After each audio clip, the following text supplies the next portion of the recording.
Yeah, they asked us. Perfect. So, what's up, guys? It's Plug Talk. Anton, Jomar. Dylan. and we got our teacher here, Mr. Furgione, with us. What a special guest we have with us today. Pleasure to be Something here, guys. different, something different. Here to wrap up the first semester. So, overall thoughts on like the first semester for your class. How are you feeling? Which one? I can't say that. Specifically, this class. Like, I'm gonna flip it on you guys. What are your overall thoughts on this class for the first semester? I mean, for our group personally, I think that we've been able to like make some things that it's hard to explain because I knew we were gonna be able to produce videos, but I feel like we're doing it at a better rate than I would think. Because last year, for example, I don't know about these guys, but my project didn't go how I wanted it to. And this year I find we're much more planned, we're much more like, it's easier to execute what we're planning. Yeah, I feel like we've had a lot of success. Like, it's surprising how much success we've had. Yeah. A big group of guys we have. I feel like there are a few projects in here, like Mads and like Greyhound Buddies, that are like doing really, really good. And there's some that are doing like not as well, and then there's like a lot just like kind of sitting in the middle, waiting for stuff to like take off. Yeah, but I feel like the progress we made so far I'm proud of, like, our group I'm in really general. proud of the progress. So, yeah. All right. Yeah, I always think there's room for growth. You know, even if you guys feel it's perfect, I'm always gonna find something that I could pick apart from a growth standpoint. But I think, like I said, Dylan, I think there's a spectrum, and I think for the most part, a lot of you guys, a lot of your projects are on a really positive side of that spectrum. Could you be better? Absolutely. I mean, we're changing the world, so it's going to be difficult at times. But compared to where I think the beginning of the year was versus now, much more skewed toward that positive side. Yeah, especially it's different from last year. Like, I feel like last year from this year is like, essentially you've kept us more organized. So now I feel like I've succeeded a lot more, like I've accomplished a lot more than what I did last year. Just probably over on the whole year.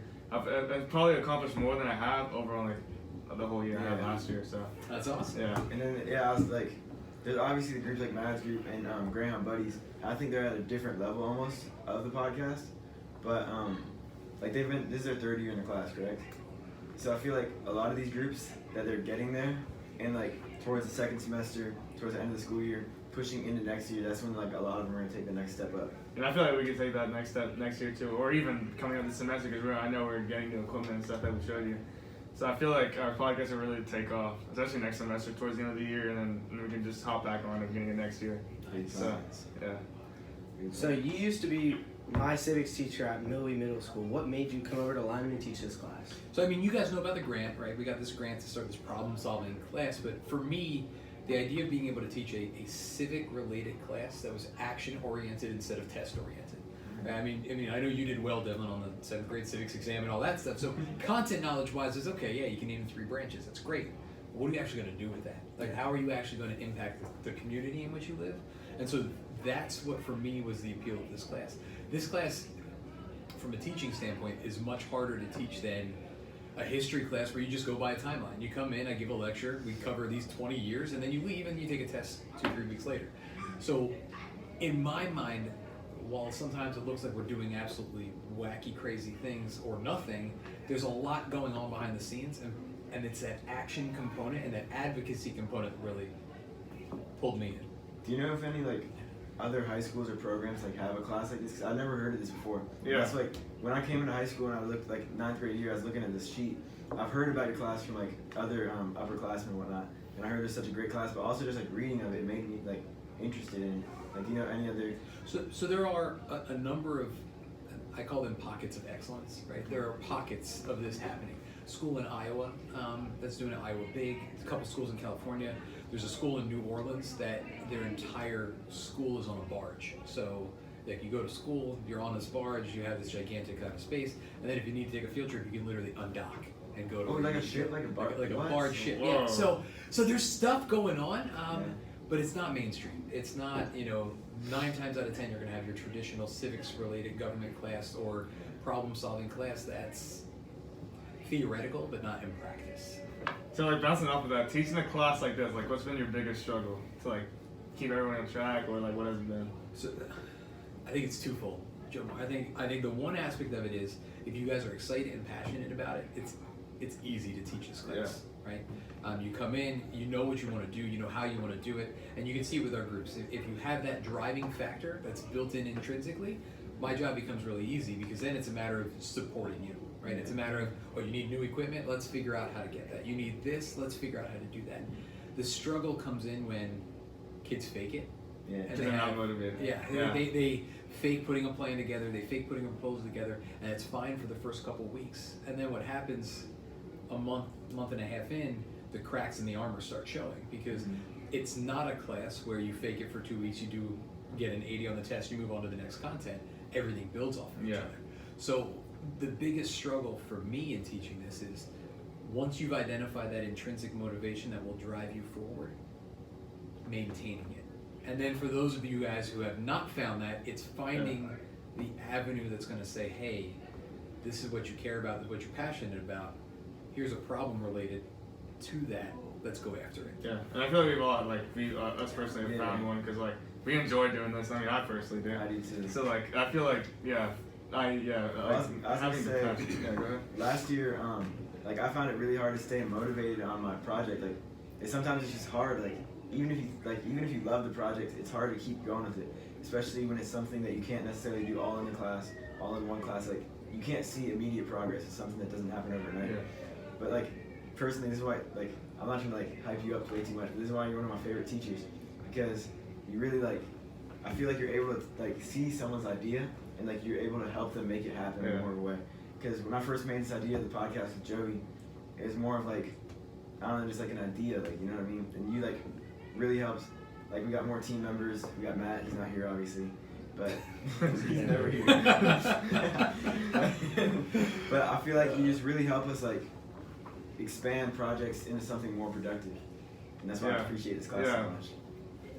Yeah. Well, and I think you guys are hitting on some things so that you guys found a place where, one, you're collaborating with people you enjoy collaborating with, and two, you're doing something that you have a passion and desire for. I mean, your projects that you guys have had in the past have all been good concepts, good ideas, but if you don't have that personal driving force behind it, then the motivation becomes, I have to do it because Furge is telling me, or I got to get a grade. Yeah. Which, I mean, you see in your other traditional classes, you know, grades are a great motivator, but you don't love the class, it's hard. That's how I kind of was last year, to be honest. Like, I was just doing it for the grade. Like, I'm trying to get a good grade in this class. Let me like fake it, you know. But I actually enjoy doing this now. So like, it's easier to come in here every day and know what I have to do and actually do it instead of me not enjoying it. And on the same token, I would love to see some of the projects you guys have kind of left off to the wayside. Like your worm initiative, man, with the farming or with the fishing is something that I think is a powerful avenue to go after. I think it is just a matter of figuring out the route in which you want to take. Yeah. Yeah. So to go a little bit biased here. So how long have you been teaching here? 3 years. 3 years in this class, okay. So what has been your favorite project, like, out of all 3 years you've ever taught? What has been the most growth? Now, are you saying favorite in terms of outcome or favorite in terms of outcome and process? growth? Yeah. Okay. You can give us a few favorites if you Yeah. want. So our composting crew last year, we had live worms that were actually composting things in a classroom. Was great. Was it successful? No, they had a worm genocide. I mean, they had all of their worms died because they just they were learning how to do it, and they, you know, that process. The process with that was beautiful because you literally saw the ups and the downs and the development of that. You got projects like Greyhound Buddies and the ball drive that the outcomes are always really strong. The process sometimes is not, but the outcomes are always really strong, right? You know, 500 balls being donated to at-risk kids. Greyhound Buddies every 2 weeks partnering. I mean, those outcomes are great.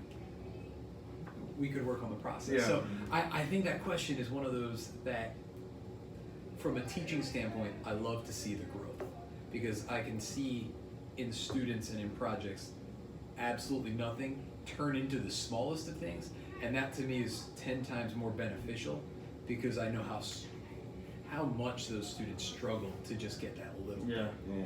You know, redwoods are beautiful, they're massive trees, but like the flower that grows in the middle of a concrete jungle that is a city is sometimes more amazing because it's doing something that it shouldn't happen. Shouldn't be doing. Yeah. Okay. Yeah, that's like, personally, when we first made the YouTube channel, made like our first episode, I know it wasn't a great episode by any means, but like it just felt like a sense of accomplishment to like actually get something done. Get something done, And exactly. I feel like we're moving forward this whole semester. Like Jomar, he's been a big help to the group. Like I'd say almost a team leader. Well, I said, yeah, he's a team leader. Yeah, he really produces like all the plans. He makes sure he keeps us on task almost every day pretty much. So I just feel like even though like it's not the best for me to just be listening to him and stuff, I'd just love to see like that we're actually making progress in some way. Well, and I think that you guys are identifying the weaknesses within your own group, and even when you say that, and where you can start getting better, right? Walt Disneyland in California, when it was first created, they paved all the areas and all, but it was so hot that like the pavement didn't dry all the way, so people were walking in the first day of the park, their high heels were sinking into the ground, the benches were sinking into the ground, right? And so Disney had to figure out, how do we get from point A to point B, and his entire engineering team kind of came together for that. And so it's not the end product that's always the best part. The best part. It is the process in which gets you to the point where you're putting the outcome together.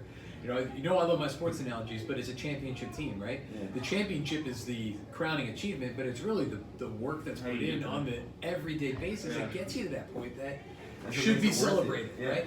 Still riding that Super Bowl 52 victory. Absolutely, baby. Over who? Over who do we beat? Patriots. The Patriots, yes. The cheating New England Patriots, right?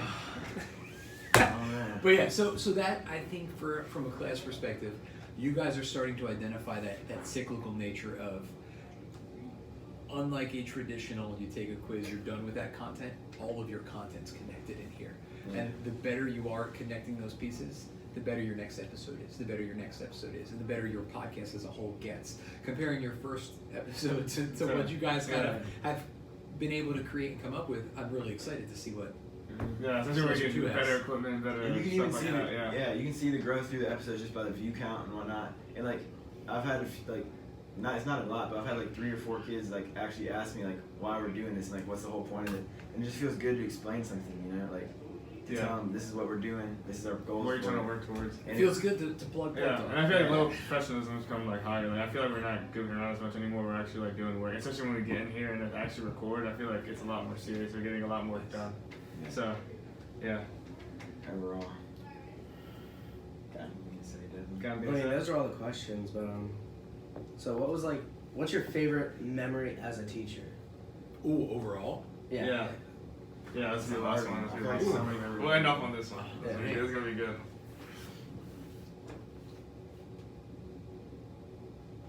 I think this is going to sound cliche, but it's the collective.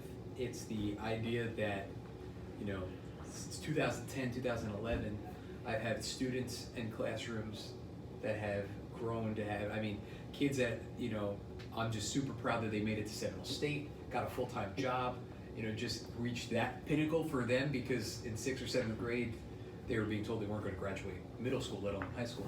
And then have kids that are, off to Stanford and full rides to UCF. So, having those memory content besides having the idea, knowing that these students are going to become productive members of the community, because, you guys are all going to live in the community with me, right? Yeah. So, being able to recognize, that's what's happening is my favorite. Yeah, I feel like this class teaches you that, like how to be more organized and how to actually set yourself up for success, because not everything's gonna be handed to you. It's gonna be on your own. So, all right. Well, you guys got any final thoughts for the end of the episode? Like wrap up the first semester. I don't know. First semester's been pretty good. I'm proud of our project and I'm proud of everything we've done so far. So, hopefully, second semester we come back booming. Yeah, same thing basically. Second semester though, it's gonna be a completely new podcast. I feel like. Yeah. With all the new equipment and Stuff like new that. setup, so, stuff like that. Yeah. Yeah. All right. So. Anything you got to say, Mr. Furge? Now let's get this episode aired before exams. All right, man. I just want to say big shout out to Mr. Furge. Civic engagement and innovation. Ever Come since- sign up for this class. He's one of the teachers. I feel like he impacts a lot of people in a great way. Positive every day. Plug Talk.